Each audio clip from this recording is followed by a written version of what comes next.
مؤسسة سياسية كويسة بتقدم خدمات للشباب بدون أي أغراض شخصية أو أي انتماءات سياسية أو دينية، بدون الخط السياسي عشان الدنيا ناجحة وكويسة.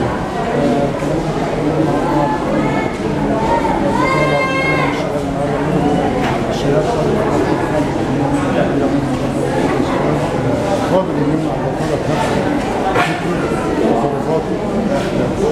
أهم حاجة الأول نرجع بس الأفلام الكتيرة والمبادئ بعد الثورة اللي اشتغلت على الأمور، وهيبقى المشاريع اللي جاية كويسة وفيها استثمارات شباب كتير، لا تقبلها تحد بيها كتير.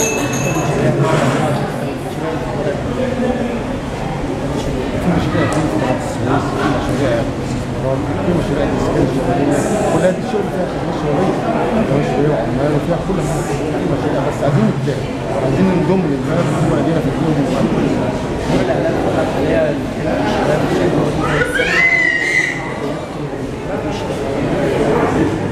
بالنسبة للإعلام في إعلام هدام وفي إعلام بناء. أنا أتمنى إن يكون كل الإعلام بناء ما يبقاش فيها هدام، لأن عشان الإعلام الهدام ده هو اللي بيخلي مصر الشباب، هو اللي بيوجههم، اللي بيخليهم يروحوا الخطاب، لكن أتمنى إن يكون الإعلام بناء. بالنسبة لذلك بعد الضغط ده لسه النهارده أكثر من 40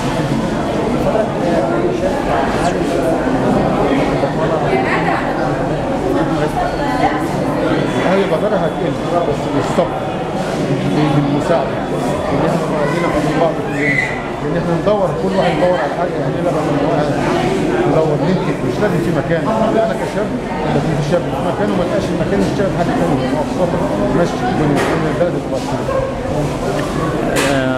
يا فندم، ازاي حضرتك بتساعد الشباب كرجل اعمال؟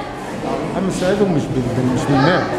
تمام. المساعدة مش مالية، المساعدة أهم حاجة تبقى فكرية، لما تبقى مساعدة فكرية، مساعدة علمية كويسة وتبقى دي تديها أكتر، بعد كده بتخش على مشاريع الصغيرة تاريخيين، مشاريع اللي هي اللي تفتح لهم محلات ومساهمات من بعضهم، لكن أنت النهارده أهم حاجة عايز تديهم التوجه والفكر السلبي.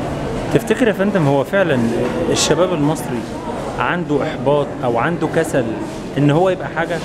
في على الجانب الآخر الشباب السوري جه وبقى حاجة. الشباب المصري ما عندوش إحباط، مش كسل. طب ليه الشباب السوري لما جه مصر عمل مشاريع؟ طبعنا عاطفي، طبعنا بنحب أهلنا الكبار، طبعنا بنحب نساعد الناس، فبالتالي هم لما جم خدوا المساعدة أنتجوا وإحنا بقينا بنديهم المساعدة، فإحنا حاولنا بعدنا عن إن إحنا ننتج ونساعد.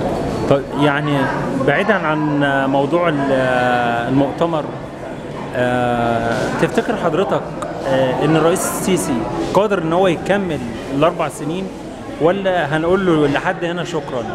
لا، هو الرئيس السيسي قادر انه يكمل، بس في امور لازم يبقى فيها حذر، في اختيارات زي في اختيارات وزاريه لازم يبقى فيها اختيارات صحيحه شبابيه، في اختيارات من الرؤساء الاحياء لازم تبقى كويسه، في تركيز من لازم موضوع الانتخابات البرلمانيه لازم يتم عشان ما يبقاش الدوله دي مستقره على حكم واحد هو الحكم الرئيس، فلازم يبقى في حاجات سلبيات وفي ايجابيات. طيب لو جينا قيمنا الوزراء، تفتكر مين اول وزير لازم يتشال في وزير التعليم ووزير الصحه. تمام. شكرا.